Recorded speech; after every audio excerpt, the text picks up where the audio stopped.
Merhaba değerli arkadaşlar, değerli dostlar. Zerdeş TV'nin yeni bir çalışmasıyla tekrar bir aradayız. Bugün yorum analizde yine seçimlere dair bir tartışmamız olacak. DEM Partisi'nin son süreçte toplum nezdindeki durumu, onların tutumu ve yine aynı zamanda 21 Mart'taki seçime ilişkin e, ittifaklarına dair ve aynı zamanda uluslararası dengeye baktığımızda Orta Doğu'daki Kürtlerin geleceğine ve gidişat ve geleceğine dair bir çalışma yapacağız bugün. Bugünkü çalışmamızda değerli e, arkadaşımız yerel seçimlerle çok bağlantılı. Hatta Kürdistan'daki illerde yerel seçimlerde öncülük yapan bir arkadaşımız değerli Abdullah Demirbaş. Onunla bugün bu çalışmayı yapmaya çalışacağız. Değerli hocam hoş geldin. Nasılsın? Hoş bulduk. Saygılar, selamlar sunuyorum. Teşekkürler. Hocam sizin de bildiğiniz gibi bir seçim sürecindeyiz ve DEM Parti de bu çalışmalara yoğun bir şekilde çalışmaya çalışıyor. Ve yeni tavırlarla, yeni tarzlarla ortaya çıkıyor ki bunun en belirgin özelliği de yerel seçimlerde aday adayını yerelde seçerek ön seçimle belirleyerek çok ciddi radikal bir demokrasi örneği de vermiş oldu. Bu boyluyla da baktığımız zaman gerek geçen seçimdeki o toplumunda var olan bir kırılma süreci ve şu anki durumuna dair bize neler söyleyeceksin hocam? Öncelikle bütün izleyicilerimizi saygıyla selamlıyorum. Teşekkür. Kürt ve Kürdistan halklarını e, bu seçimde başarılar diliyorum onlara. Bence DEM Partisi bu son ön seçim çalışmalarıyla birlikte aslında Kürdistan'da seçim sürecini tamamlamıştır bana göre.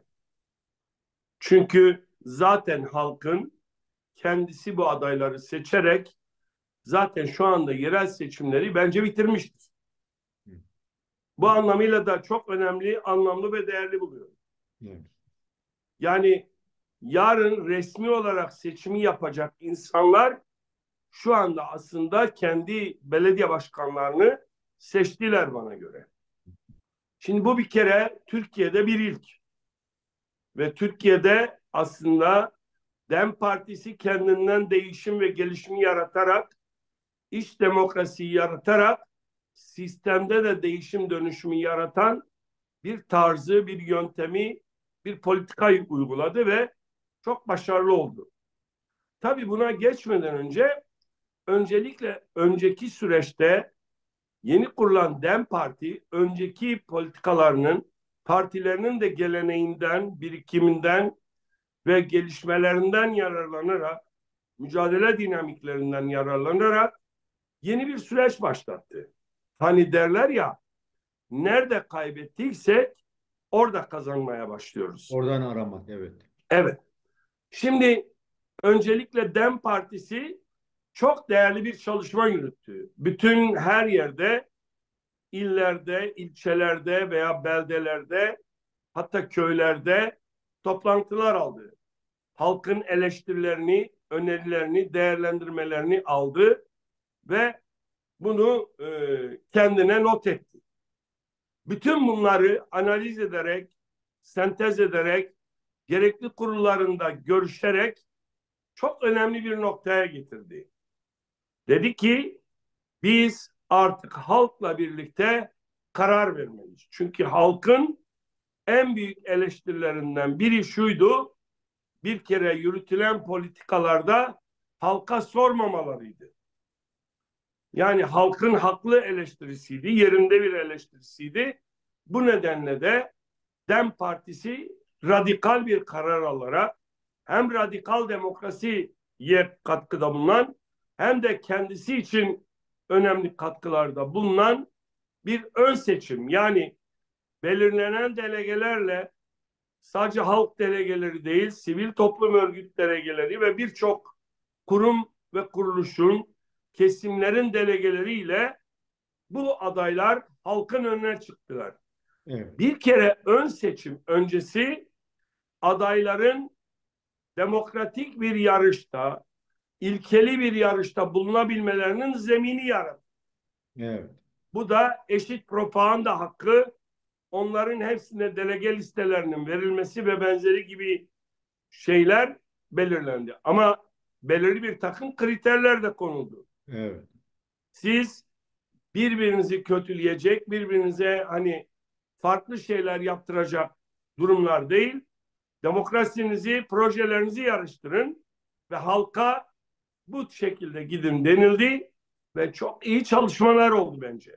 Evet. Tabii ki bu bir ilk olduğu için aksaklıklar, eksiklikler olabildi. Mesela 3 tane ilde ancak belediyeden pardon düzeltiyorum, TV'lerden tanıtım oldu. Evet. Keşke bu iller bazında da olabilseydi örneğin.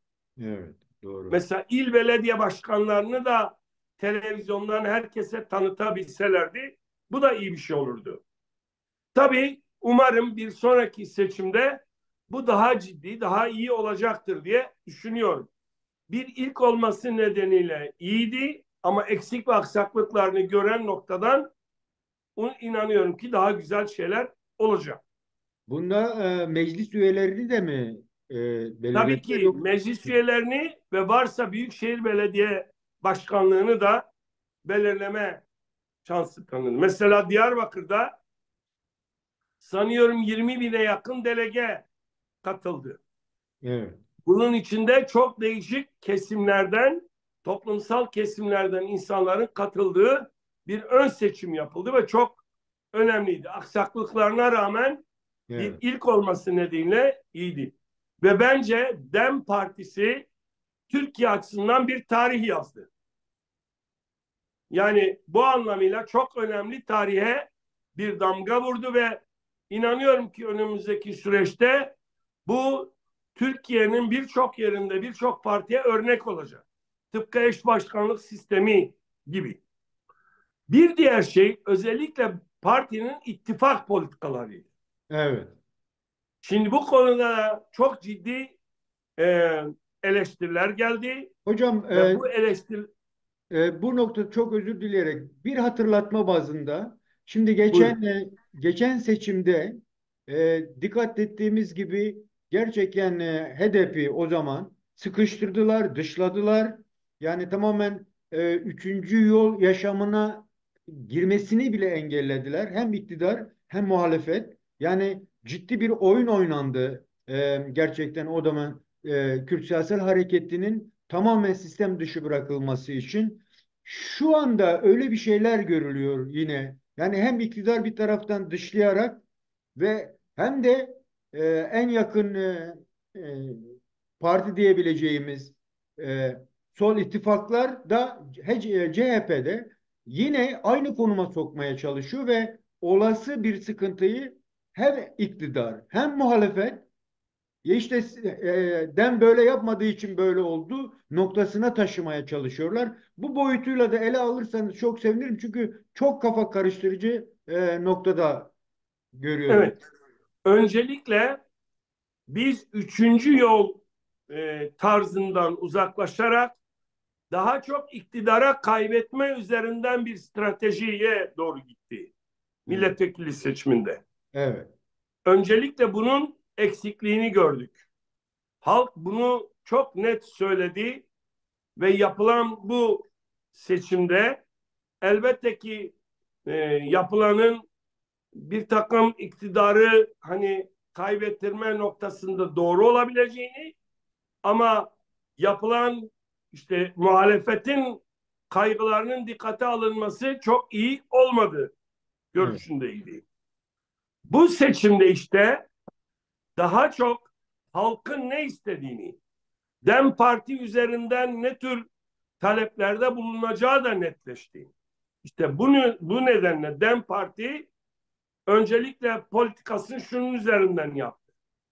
Biz ne iktidarın ne de muhalefetin kazanması ve kaybetmesi üzerinden politika yapmayacağız dedi. Evet. Bu bence çok Çok iyi. önemli bir politikaydı ve bu da halkın eleştirilerinin bu parti tarafından dikkate alındığını gösterdi. Zaten önceki seçimdeki toplumdaki yaratılan kırılma da adayı gösterememesi. O, Aynen, evet, çok doğru. evet, Yani şunu söylediler.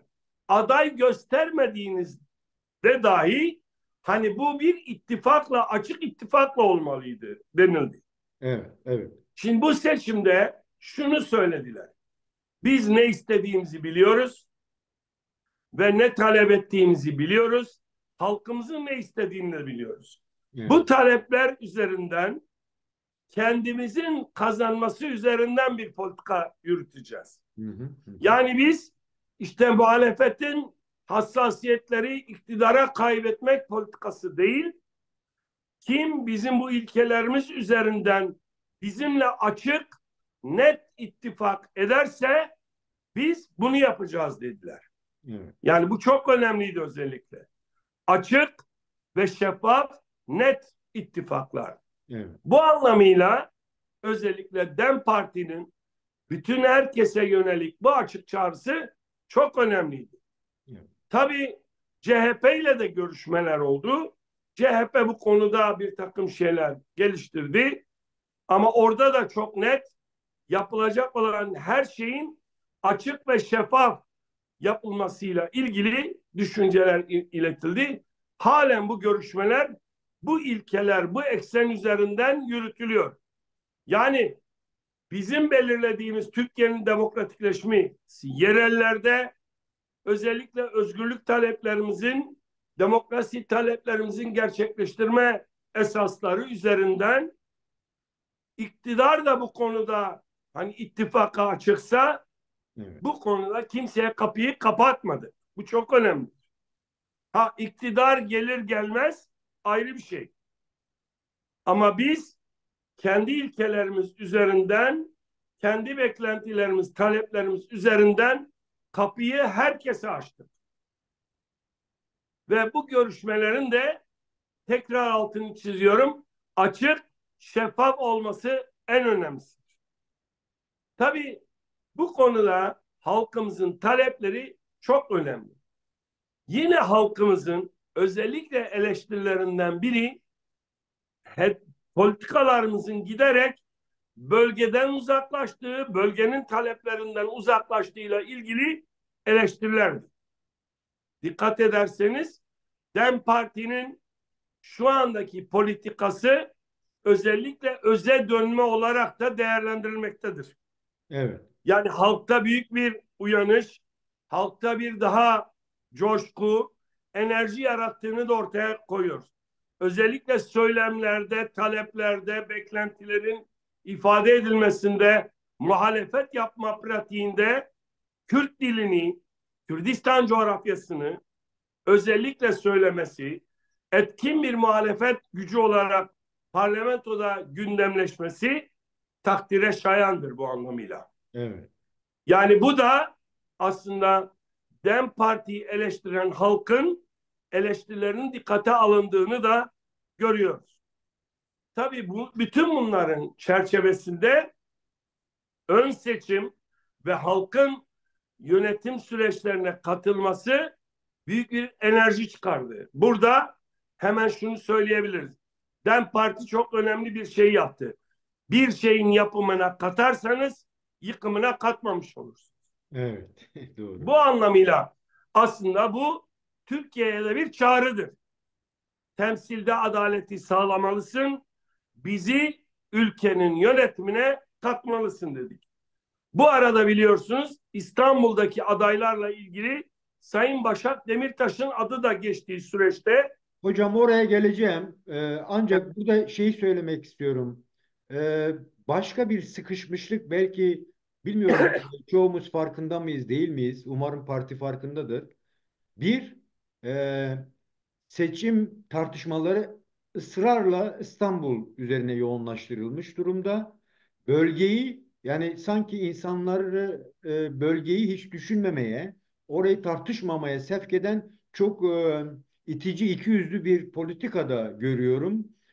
Çünkü hem taşınma oylar hem de bölgede o yerel seçim, ön seçimlerin etkisi olmasa, hani o adım atılmasa sanki bölge kaybedilecek gibi bir pozisyon yaratılıyor ve burada hem iktidar hem muhalefet bir arada bunu Çok yapmaya çalışıyor. doğru. Ben şunu da ekleyeyim. Şunu da ekleyeyim. Özellikle bu gündemleştirerek bu ön seçimin bölgede yarattığı müthiş Enerji. bir enerjinin sönümlenmesi, görülmemesini sağlamaya çalışmakta var. Evet. Şimdi burada partimiz gerçekten çok iyi politika uyguluyor. Gündemi İstanbul dışına koyuyor. Sahte seçmenler, kaydırılan oylar, Evet. asker, polis ve güvenlik görevlilerinin getirilmesiyle ilgili çok yoğun, somut ve net çalışmaların yapması bu güçlerin ortaya çıkardığı politikayı boşa çıkarttı. Yani partimiz sizin söylediğiniz konu çok önemli. Evet. Bu konuda dikkat ederseniz tuzağa düşmüyor. Evet. Yani bu çok önemliydi. Bence Mersin'de, Şırnak'ta, Van'da, Diyarbakır'da birçok yerde özellikle yani mesela Siirt'te çok az oyla kazandığımız belirli noktalardaki dengeler gözetilerek o sayıyı aşan insanlar kaydedilmiş. Evet, Mesela çok fazla. Siirt'te 4500 kişi Yap. kaydedildiği söyleniyor. Partimiz bunları somut tespit etti. Bu çok önemli bir çalışma. Peki Tabii bunları mahkemeye götürürse gerçekten Yüksek Seçim Kurulu buna müdahale etmeyecekmiş gibi bir izlenimim var ama bilemiyorum. tabii biliyorsunuz Türkiye'de yargı denilen bir şey yok. Yani sadece Yüksek Seçim Kurulu değil, Anayasa Mahkemesi bile hiçtir artık. Doğru. Yani bunu size söylememe gerek yok Kemal Bey. Ya, ya. Yani bu ülkenin başındaki kişinin iki dudağı arası. Şimdi eskiden tek millet, tek devlet, tek dil, tek kültür, tek din vardı. Şimdi hepsi bir yana tek adam var. Evet. Yani onun yani daha önceki tekçi dönemde o kadar kötü olmasına rağmen hani en azından böyle göreceli de olsa bu kadar açık, fütursuz değildiler. Hı hı. Evet. Şimdi artık hani ne utanma var, ne arlanma var, ne böyle hani sakınma var, çekinme var. Onu orta yapıyorlar. Yani düşünebiliyor musunuz? Türkiye narko devlet olduğunu artık gizlemiyor yani. Bu kadar fütursuzca bir şey. Tabii DEM Parti özellikle sizin söylediğiniz bu tuzağa düşmedi. Evet. Bölgedeki ön seçimi gündemleştirdi. Bölgede yazılan sahte oyları gündemleştirdi. Ayak oyunlarını gündemleştirdi.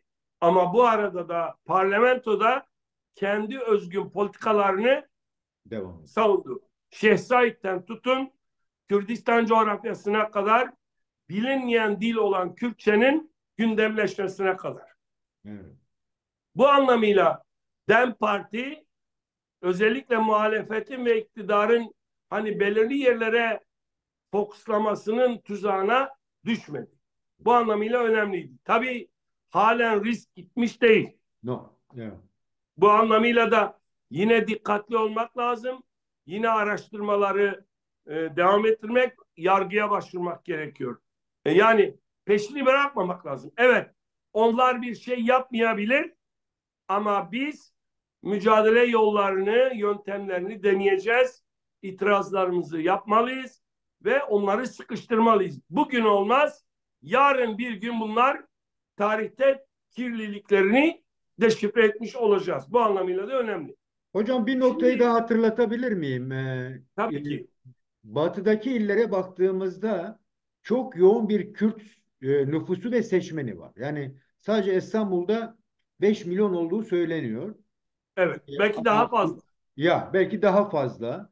Dolayısıyla gerçekten de biz yerelde yani Kürdistan illerine yoğunlaşmayıp Batı'yla ilgilendiğimiz zaman sanki Doğu illerini de yani Kürdistan illerinin de hem iktidar hem muhalefet tarafında sarılma istek ve arzusu bu demin yeni gelişme evresinde, çünkü dediğiniz gibi parlamentodaki duruş da evet biz iktidara adayız tavrı e, karşılık bulacak mı gerçekten sizce? Şimdi bakın şöyle bir şey var. Dikkat edin, bu sahte seçmen olayları, bir sürü usulsüzlüğe karşı muhalefetten tık ses yok. Evet, Yani şunu söyleyelim, bizim hep söylediğimiz bir şey var. Kürdistan coğrafyası için, Kürt illeri için yapılan zulümlere iktidarı da muhalefette sessiz veya biri yapıyor diğeri onaylıyor. evet, Şimdi bakın, kayyum politikasında bir kere bunu gördük. Yani kayyumlara karşı sessiz kaldılar.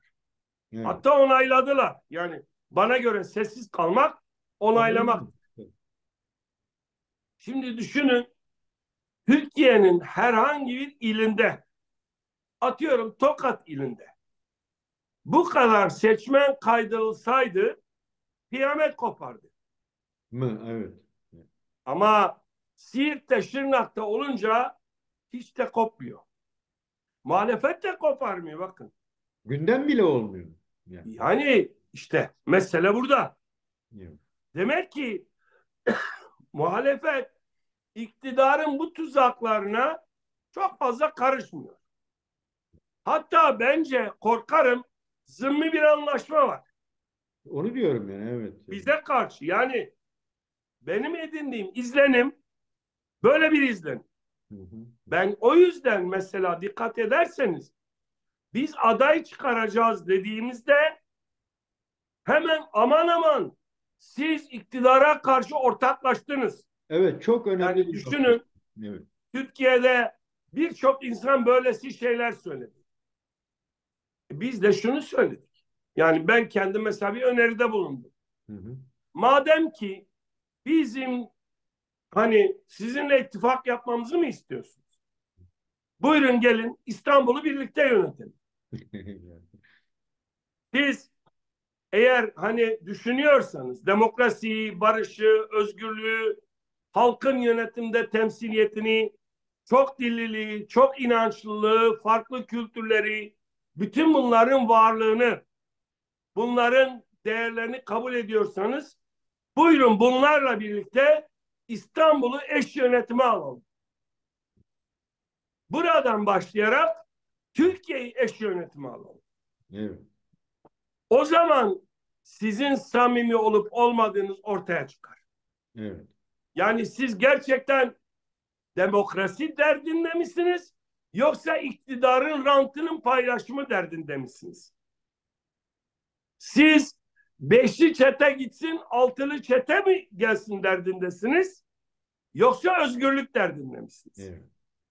Siz gerçekten Türkiye toplumsal yapısının bütün dinamiklerinin toplumun veya yerel yönetimin Türkiye'nin yönetimine katılmasını mı istiyorsunuz? Yoksa iktidar gibi ben yaptım siz de kabul edecek misiniz diyorsunuz. Hı hı. Hı hı. Şimdi biz pratiğe bakarız. Şimdi sorsanız CHP, diğer partiler zaten demokrasinin en büyük havarisi. Peki siz demokrasinin havarisisiniz. Çok güzel. Takdir ettik. Kayyum'a niye ses çıkarmadınız? Ya, Kayyum demokratik bir girişim mi? ya. Siz bu kadar sahte oy yazıldı, buna niye ses çıkarmıyorsunuz? Demek ki sorun o değil.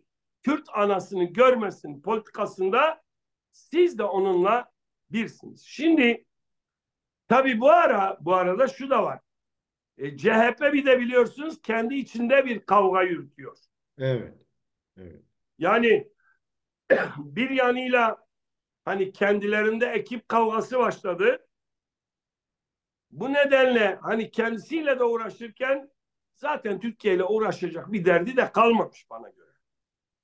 Şimdi biz bu nedenle biz şunu söylüyoruz.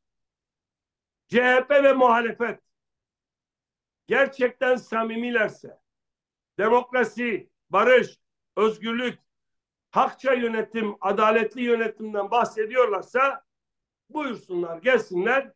Biz bütün Türkiye'yi eş yönetimle yönetelim.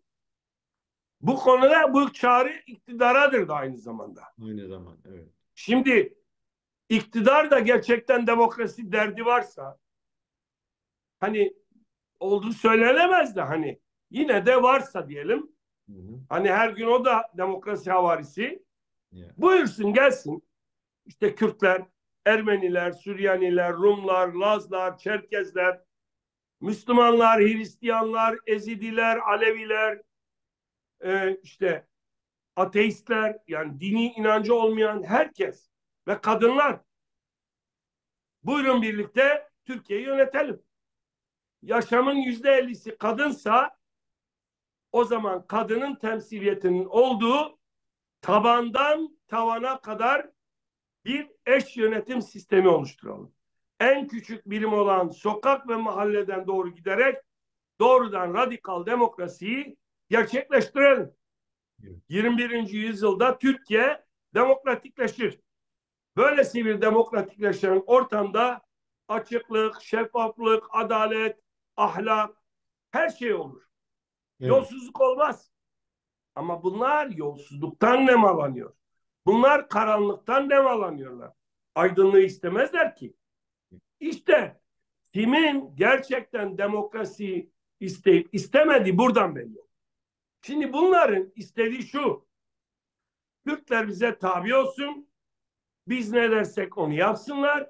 İşte bu üstenci, himayetçi, böyle kendini her şeyin sahibi gören o devletçi iktidarcı zihniyetin bir başka versiyonu. Evet. Şimdi bir kere biz artık şunu kabul etmiyoruz. Gel bize tabi ol demek doğru bir tabir değil. Biz kimsenin kölesi olmayız. Kimse de bizi köle yapmaya kalkmasın. Yapılacaksa Türkiye'de bütün kimlikler eşit, özgür yurttaş bilinciyle, herkesin dili, kültürü, inancı ve değerlerinin kabulüyle, cinsiyetlerin kabulüyle buyurun birlikte yönetelim diyoruz. Hocam bu noktada ben iktidara dair bir Evet, durum konusunda bilginize başvurmak istiyorum. Şimdi Cumhurbaşkanı Erdoğan'ın çok önemli bir durumu var. Yani bu gibi durumlarda kendisi direkt muhalefetle karşı karşıya gelmez evet. ama muhalefeti karşı karşıya getirilerek onların eksiklerini, gediklerini e, doldurarak kendine pay çıkaran bir bakış açısı var ve bu her zaman da tutuyor. Bu İstanbul seçimlerinden hareketle. Bir yani siz de söylediğiniz gibi DEM Partisi kimseye sınır koymaz, iktidarla da görüşür ki yani eğer bu bir sorunsa, bu sorun da çözülecekse, çözülmek isteniyorsa kim iktidarsa onunla pazarlık yapılır. Yani bu bu kadar açık. Bir de şunu söyleyeyim Kemal Bey. DEM Partisi AKP gibi, CHP gibi, İyi Parti gibi bir partidir. Ya Yani şimdi onların aday çıkarma hakkı oluyor da bu kötü bir şey olmuyor da DEM Parti çıkarınca mı kötü oluyor? ya Şimdi CHP'nin en büyük ortağı İyi Parti'ydi değil mi? evet. Evet. O da çıkardı. Hı hı. Şimdi bu doğal bir şey. Ha, gerçekten onun amacıyla bizim amacımız aynıdır anlamda söylemiyor. Ya ya.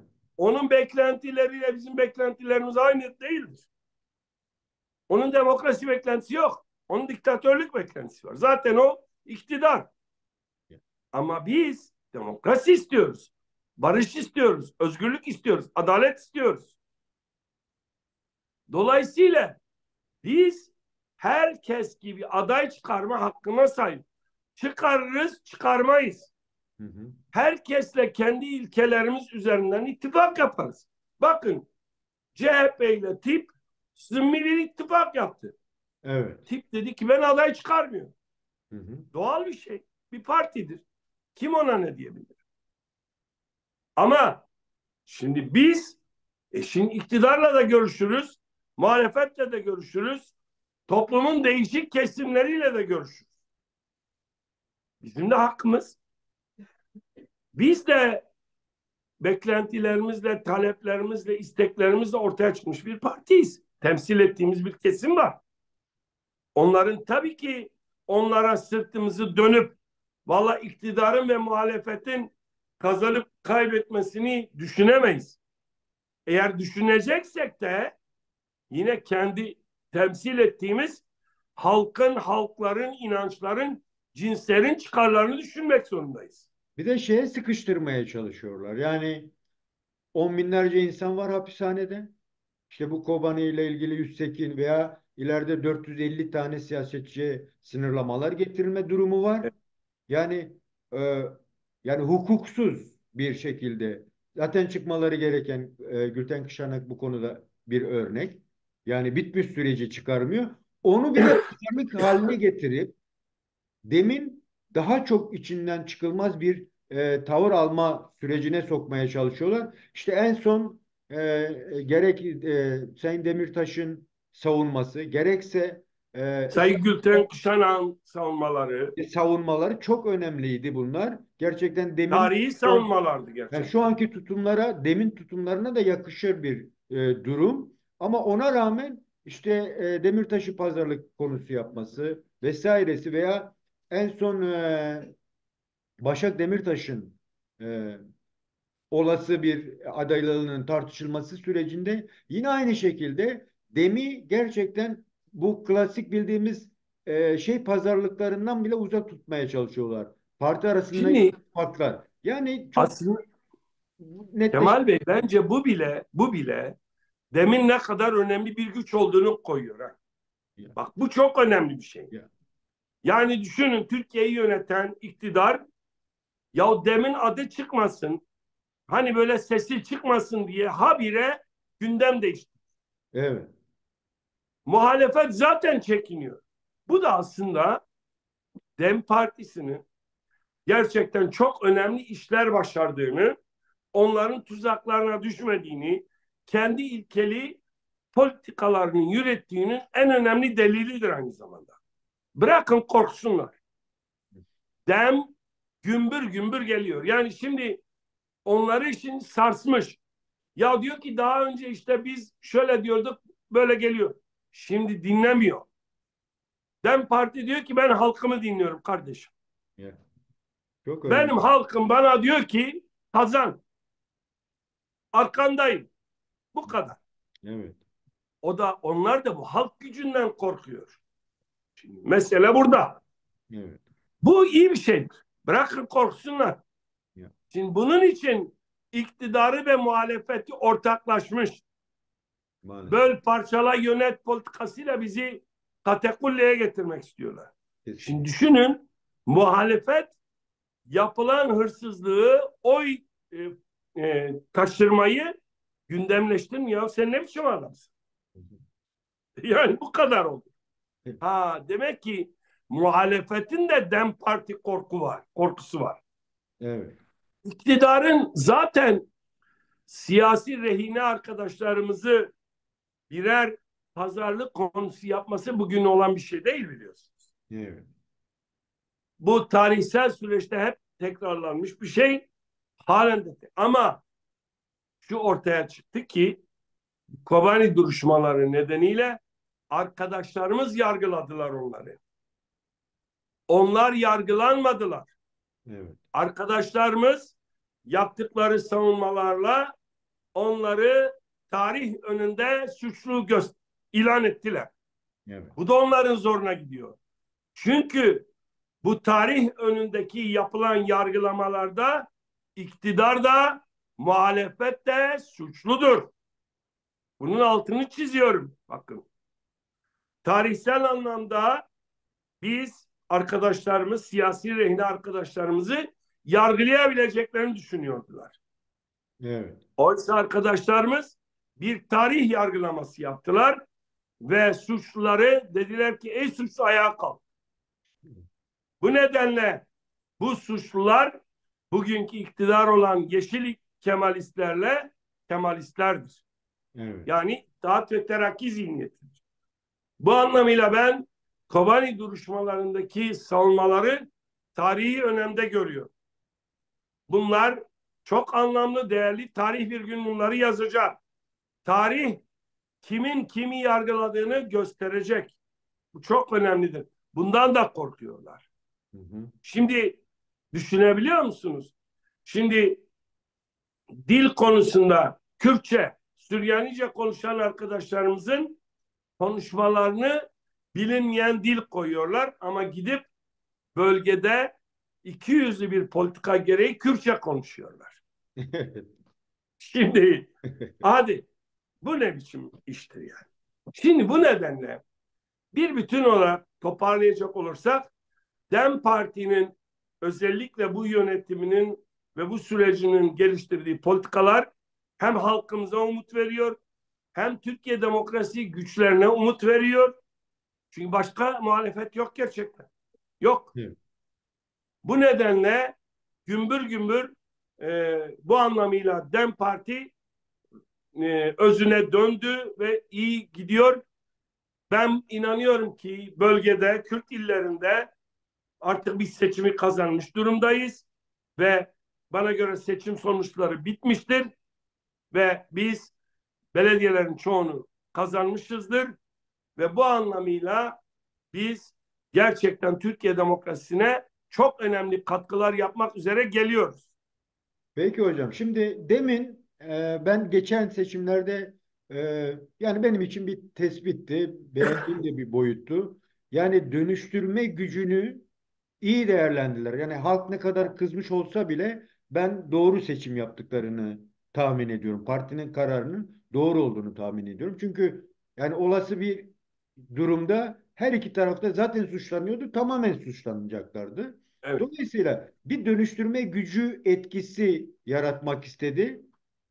Çünkü devletin de kendine ait politika üretebilecek yapılanmalarının da artık sonuna gelinmiş durumda. Yani kim sağcı, kim solcu, kim demokrat hiçbir şey belli olmayan bir yapı şey yapıyor. O nedenle bir sürü partilerden ayrılmalar herkes farklıymış gibi söyledikleri tamamen aynı.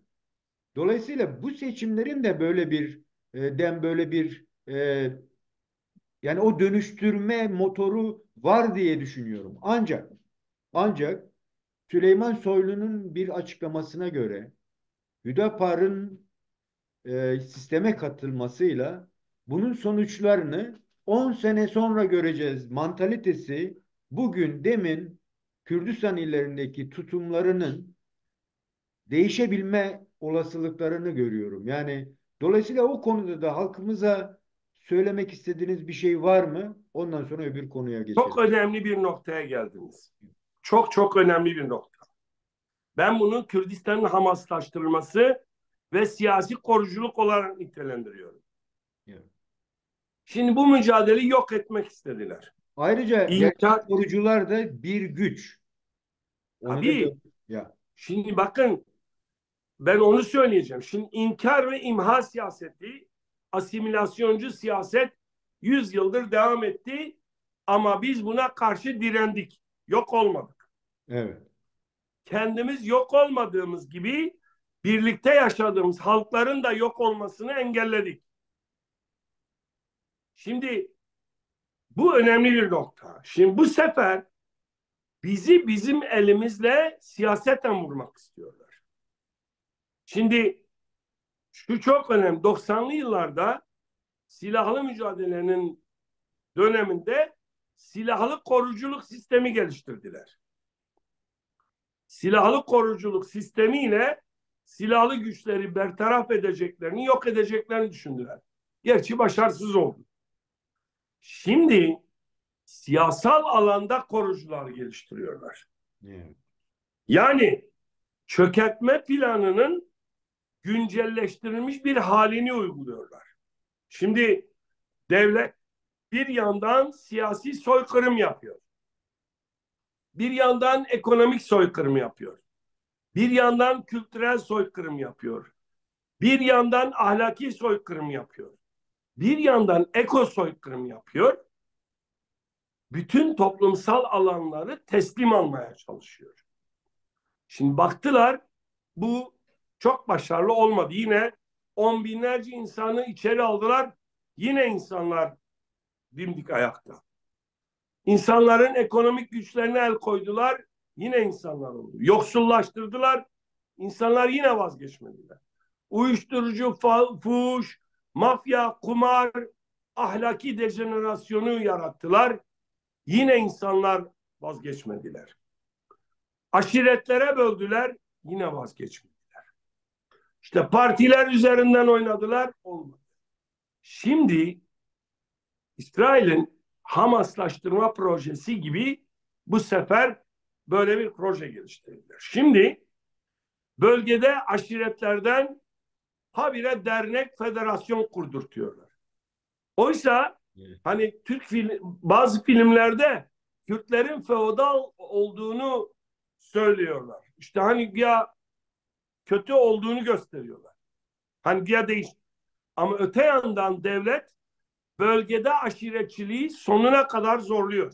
Yani topyekün bir saldırı aslında. Tabii bu bir kuşatma planıdır. Evet. Öte yandan ilçecilik, ilcilik Evet. kaldırılıyor. Bakın bu çok önemli. Bir diğer nokta özellikle tarikatlar, cemaatler üzerinden ama Türk İslamcı bakın. Ya. Kürt medreselerini kapattılar. Kürt ve Kürdistani olan seydaların önünü kapattılar. Bu tarikat ve cemaatler kendilerine bağlı Türk İslamcı cemaatlerin önünü açarak işte bunu yapmaya çalışıyorlar. Bunun için de dikkat edin, şu anda Türkiye'de Diyanet'in bütçesi bütün bakanlıklardan daha büyüktür. 3-4 bakanlık ya daha büyük. Yani her yere tırnak içinde ihtiyaç yokken cami yaptılar. Her yere işte Kur'an kursu adı altında Türk İslam Sentez Merkezi. Kur'an kursu değil ha onlar. Ya. Adı öyle. Ama o merkezlerin hepsi Türk İslam Sentezi merkezleridir. Bunu özellikle altın. Yani madem bu kadar Müslümansınız, niye Kürtlerin medreselerini kapatıyorsunuz? Ya. İşte bunların İslam'ı Türk İslam. Son 5 aydır sanıyorum. Yeni bir çalışma daha var.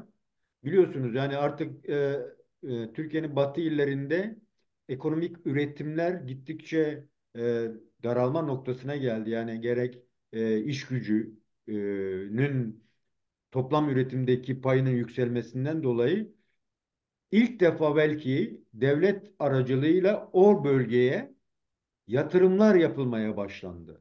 Ama yatırımların tespiti çok ilginç. Özellikle de tekstil boyutuyla geldiler. Çünkü artık İstanbul'da o fiyatlara üretilemiyor.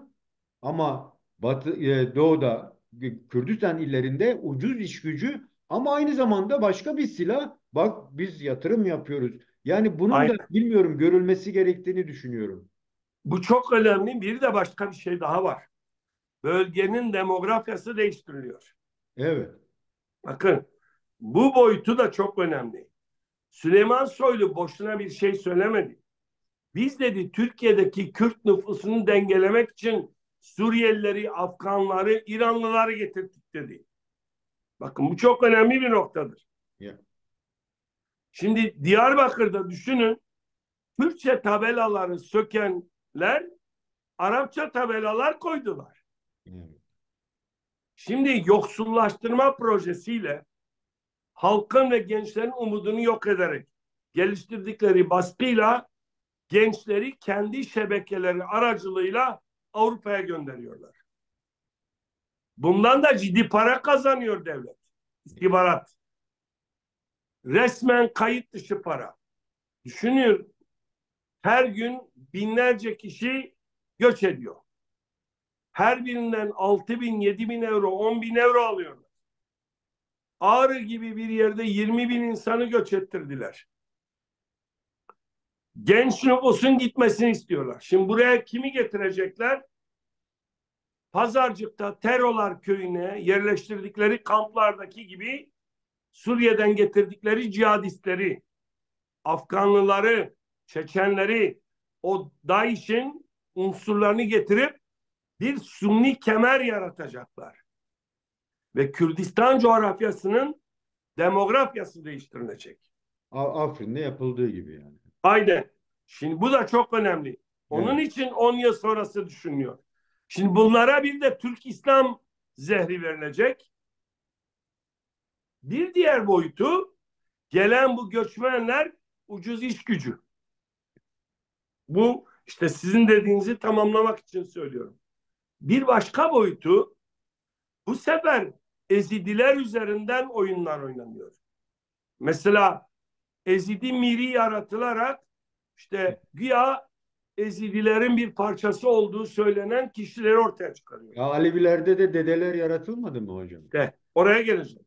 Aynı şey Alevilerde oluyor. Bakın, Dersim gibi bir yerde Cemevi çıkıp Hamas'a destek açıklaması yaptı.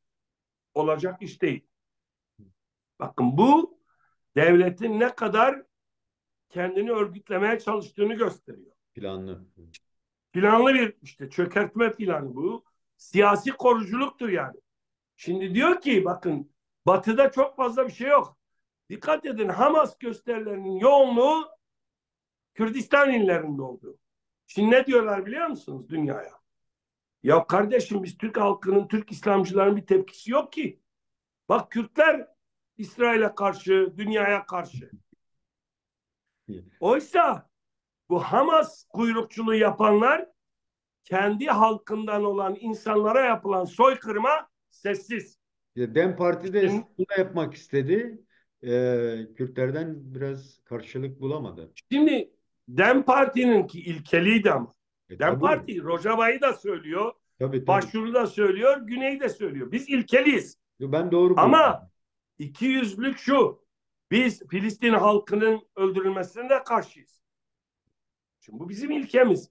Ama bunlar Filistinler öldürülmesin ama Kürtler öldürülsün diyor. İşte, ama lafa gelince bakın, bunlar Dem Parti'den daha radikal, Kürdistan'a federasyon, özellik, Kürt dili olsun diyor. Ama Hevlere İran saldırınca tık yok. Hocam tam oraya geleceğim. Belki programımızın da son bölmesi bu. Siz yine sözlerinizi tamamlayın ama sormak istediğim soru şu. Bütün bu işteki sıkıntılar gösteriyor ki gerçekten müthiş bir sıkışıklık var. Yani aşılamıyor. Belki rejim değişikliği, belki ayrı bir tartışmanın konusu. Ama bir de uluslararası da sıkışmışlık var. Ancak son dönemlerde gördüğüm kadarıyla o sıkışmışlığı gidermeye işte İran'la ilişkiler, İran Cumhurbaşkanı'nın gelmesi, son bir haftadır e, İstihbarat Başkanı Kalın'ın hem Irak'ta hem de Her Güney yerde. Kürdistan'daki uzun süreli çalışmaları ve e, Özgürlük Hareketi'nin şu an bize göstermeye çalıştığı Rojava'daki duruma karşı sürekli bir bombalama, yani yaşam alanları, yani askeri noktalardan çok yaşam alanı, Tabii. o çökertme planının bir parçası gibi. Böyle de baktığımız zaman Kürtlerin bu durumunu nasıl kavramamız gerekiyor hocam? Şimdi ben biraz önce sizin sorunuzdan önce açıkladığım şeylerle ilgili bir iki şey söyleyeyim, sonra bununla Buyurun, tamamlayacağım. buyurun hocam. Şimdi öncelikle bu çökertme planı çok kapsamlı ve halen devam ediyor. Güncelleştirilerek devam ediyor. Evet. Şimdi düşünün, Diyarbakır'da Alimler Birliği diye bir şey oluşturdular. Bizim Demokratik İslam Kongresi'ne alternatif Hı hı. kimi konuşturdular? Taliban'ın temsilcisini. Ya, Buyurun. hı hı. Şimdi bu bir aslında bir mesajdır. Taliban'ın Yani biz hükümetini kabul ettiler ya ilk. tabii, şimdi bakın, şöyle bir şey söylüyor. Söylemde Kürdistani ama pratikte tamamen devletçi, iktidarcı ve soykırımcılar. Şimdi sen geçen gün AKP'li bir Konya milletvekili bir parlamenterimize şöyle bir şey diyor. Bakın. Diyor ki, Kürdistan isteyenler diyor kabristandadırlar. Ya, Yani hani diyor ya, hayalim Kürdistan Kürtlistan. diyor burada meftundur. Evet. Şimdi Bu arkadaşlarımız Kürdistan'dan bahsediyor ama bunu söyleyen iktidarın ortağıdır. Evet. İşte bu ikiyüzlüktür. Aynı Kürdistanili söyleyenler Hevler'de İran'ın yaptığı zulme sessizler. Rojava'dakine sessizler. Bizde bir laf var. Aynesi iştir. Lafına bakılmaz. Ben Kürdistaniyim demekle de Kürdistani olunmuyor. Önce sen o iktidarın suç ortağı olma. Bugün onlar o iktidarla ortak olan Kürtler ve CHP'deki Kürtler onların işledikleri bütün günahın ortağıdırlar. Şimdi siz yani Kürdistan'da öldürülen her çocuğun katilinin ortağıdırlar. Bu nedenle ben şunu özellikle ifade ediyorum. Bu bir kapsamlı plandır. Ve Evet. Hamaslaştırma projesidir. Ve siyasi koruculuktur. Bunu değişik adlar altında yapabiliyorlar. Örneğin tabii bu arada da Demokratik Toplum Kongresi'ne alternatif bir irade de oluşturmaya çalışıyor. İşbirlikçi Kürt yaratma. Tıpkı Lozan'da olduğu gibi. Evet. Şimdi Alevilerden dedeleri Umre'ye götürüyorlar gibi gibi. Bir de bölgede artık uyuşturucu, fuhuş ve kumar oynatıyorlar. Çeteler oynuyor. Şimdi hem yoksullaştırıp hem de ahlaksızlaştırarak daha sonra da bu yaptıklarını o Türk İslam sentezleri üzerinden kurtarıcı yapmaya çalışıyorlar. İşte bu çok kötü. Şimdi halkımız bu politikayı görüyor ve değiştirecektir. Ben inanıyorum. Buradan tabii bütün bunlar niye yapılıyor? Türkiye yönetilemiyor. Türkiye ne siyasal krizi, ne ekonomik krizi, ne ahlaki krizi çözemiyor. Bugün savaşı finanse etmek için vermediği taviz, satmadığı yer kalmadı. Bakın düşünün son NATO'da İsveç'in üyeliğini kabul etmek için dünyanın rüşvetini verdi. Gitti 26 milyar dolar para verdi Amerika'ya. Onu bilmiyorum. İşte F-16 almak için Ha, evet. para verdi. Evet. F-16'lar artık modası geçen uçaklar bir de. F-35'ler var. Şimdi dolayısıyla yani Kürt anasını görmesin diye vermediği taviz, satmadığı bir şey yok. Bakın ekonomiyi finanse etmek için devlet eski başbakanlık uçağıyla kokain alıp satıyor. Gemilerle getirip götürüyor. Yani bu kadar olamaz. Narko cumhuriyet oldu yani. Bu kadar olamaz. Bütün bunlar yönetememek krizidir. Şimdi yönetemedikleri ülkeyi baskıyla, zorla, şiddetle yönetmeye çalışıyorlar. Bu nedenle de başka yöntemler deniyorlar. Oysa bunu yapmak yerine yani bu sorunu çözmek için masayı kursalar tüm samimiyetimle söylüyorum Türkiye şu andaki kötü durumdan bir anda çok iyi duruma. Bir tablo söyleyeceğim. Bir çözüm süreci oldu. Evet. O dönemdeki ekonomik tabloyu bir getirsinler. Bir de şimdiki ekonomik tabloyu getirsinler. Oradaki bir maaş ekmek yani bir asgari ücretle Alınan. alınan ekmek sayısıyla şimdiki alınan ekmek sayısını yan yana koysunlar her şey ortaya çıkar. Bakın bu şunu gösteriyor. İşte uluslararası güçler de şimdi bu politikalarının devamı için Kemalistlere, Yeşil Kemalistlere, Baas rejimine ve Perslerin fundamentalist İslamcı mantığına, mezhepçi mantığına çok büyük destekler verdiler. Biliyorsunuz eğit donat projeleriyle birlikte çok güçlü destek verdiler. Ama bu krizlerini çözmedi. Bunlar çözüm üretemedi. Yani Orta Doğu'da kriz çözülmedi. Şimdi Orta Doğu'da bunların çözemediği krize bir umut doğuyor. Güney Kürdistan ve Rojava örneği. İşte bunu şimdi yok etmek için yeniden bir işbirliği yapıyorlar. Evet. Şimdi bu konuda mesela dikkat edin, İran'la Türkiye'nin geçen gün bir görüşmesi oldu. Evet. Temel konu bu. Ve Türkiye ile İran aralarındaki tarihsel çelişkileri bir yana bırakarak şunu söylüyorlar. Bak diyor, benim Kürdüm başını kaldırırsa, senin de Kürdün başını kaldırırsa ikimiz de yok oluruz. Gel biz birbirimize kavga etmeyelim. Hani amiyane tabirle söylüyorum. Evet. Gel biz el ele verelim. Birbirimizin Kürdünü yok edelim. Şimdi İran ve Türkiye tarihsel anlamda çelişkileri derin olan ülkelerdir. Evet. Ama şu anda Kürt anasını görmesin diye bir araya geldi. Yine aynı şekilde Türkiye ile Irak'ın ciddi problemleri var. Ama şu anda Süleymaniye almak, Hevleri teslim almak için Türkiye bir politika uyguluyor. İran Cumhurbaşkanlığı işte MİT Başkanı gitti, ziyaret etti. Şimdi Hevler'de hiç bu kadar bir istihbaratın başkanı bu kadar kalmamıştı yani. Evet. Yani çok Demek ki derin planlar var. Umuyoruz ve diliyoruz. Güney Kürdistan hükümeti bu tuzağa gelmez. Kürdün birbirine kırdırılması politikasına alet olmaz. Mesela bugün sosyal medyadan duydum ama ne kadar doğru bilmiyorum. Bu görüşmeden sonra HDP YNK ile Kerkük'ün yönetimiyle ilgili olaydan çekildiğini söylüyorlar. o Henüz netleşmedi. Umarız böyle bir şey yoktur. Çok kötü bir şey olur.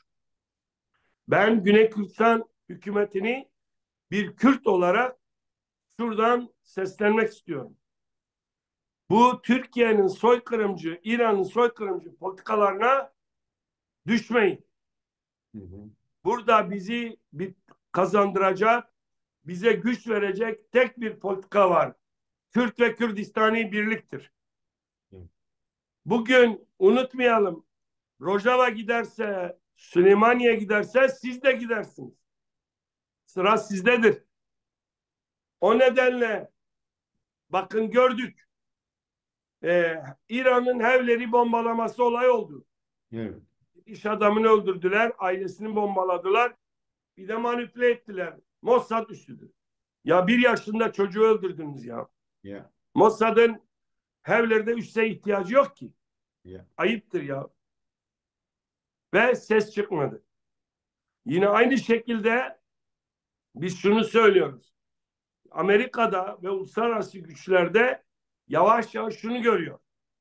Arap Bağızçıların, Fars'ın yani Perslerin ve Kemalist zihniyetin Türk İslamcıların bu işe çare olmadığını görünce dikkat edin bölgede Kürt ve Kürdistani güçlere destek giderek artıyor. Evet. Rojava ve güneyde olmak üzere. Bu nedenle biz şunu söylüyoruz. Bütün bu politikaları boşa çıkartacak. Yani bir yanıyla İran'ın, Türkiye'nin politikaları, bir yanıyla Suriye'nin ve Irak'ın politikaları ve diğer politikalar çözümsüz. Evet. Dünya da bunu gördü. Şimdi düşünün, İsrail'in Hamas'la, Hizbullah'la ve İran'ın çelişkilerinde aslında bu Kemalist politikaların, Bağızçı politikaların büyük etkisi var. Evet. Hamas yöneticileri Türkiye'deydi. Hamaslı yöneticiler Katar'da. Hı hı. İşçiler nerede?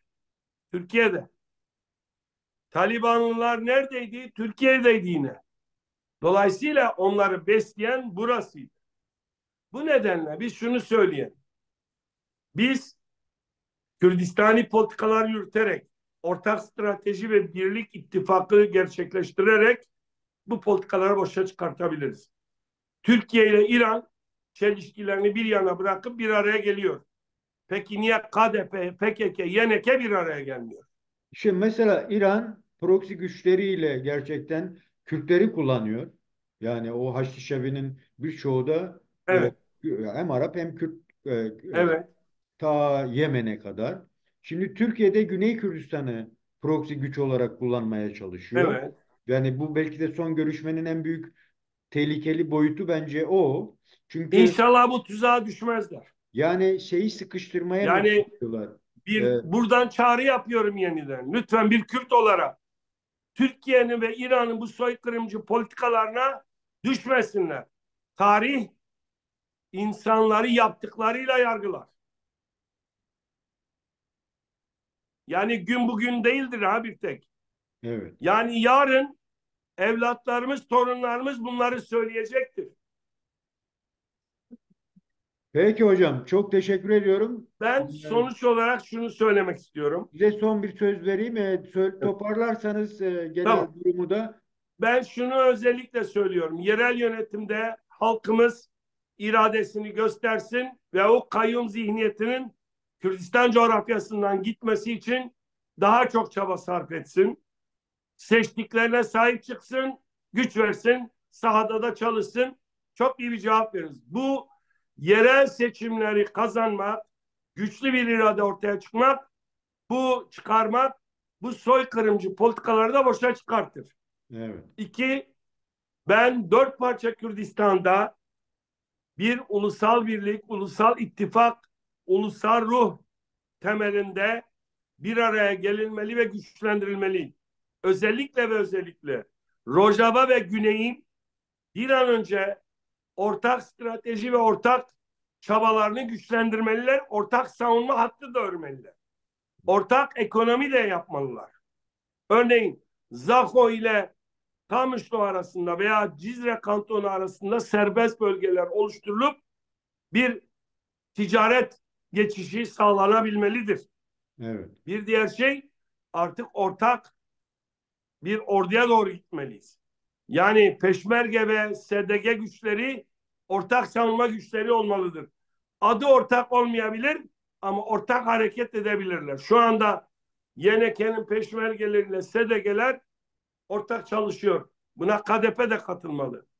Amerika'nın ve uluslararası güçler Peşmerge'yi birleştirmeye çalışıyor. Olmalıdır. Daha sonra Peşmerge bir bütün olarak SDG ile ortak bir savunma gücü haline gelmeli. Bu konuda bir an önce Sayın Mesut Barzani, Sayın Mazlum Abdi çok önemli tarihsel görevlere hazır olmalılar ve çağrı yapmalılar. Biz bu politikaları ancak böyle boşa çıkartırız. Kerkük bir Kürt ilidir, bir Kürt yönetmelidir orayı. Bu konuda KDP ve YNK ortak çalışmalıdır. İnşallah KDP bu çalışmadan vazgeçmemiştir. Vazgeçerlerse iyi değildir bu. Bu konuda bir an önce ortak çaba gösterilmeli. Ben şuna inanıyorum. Bu doğru politikalarla 21. yüzyılda bu kaos ortamında Kürt ve Kürdistaniler çok büyük bir umuttur ve kazanacak. peki hocam, çok teşekkür ediyorum. Değerli arkadaşlar, değerli dostlar, yorum analiz programımızda bugün değerli siyasetçi Abdullah Demirbaş'la beraberdik. Demin son dönemdeki çıkışları, önümüzdeki 30 Mart seçimleri ve uluslararası boyutuna da baktığımızda Rojava ve Güney Kürdistan'ın tutumlarına dair bir bakış oluşturmaya çalıştık. Kendisine çok teşekkür ediyorum. Hocam çok sağ ol. Kendinize iyi bakın. Görüşmek üzere. Saygılar, selamlar sunuyorum, başarılar. Teşekkürler.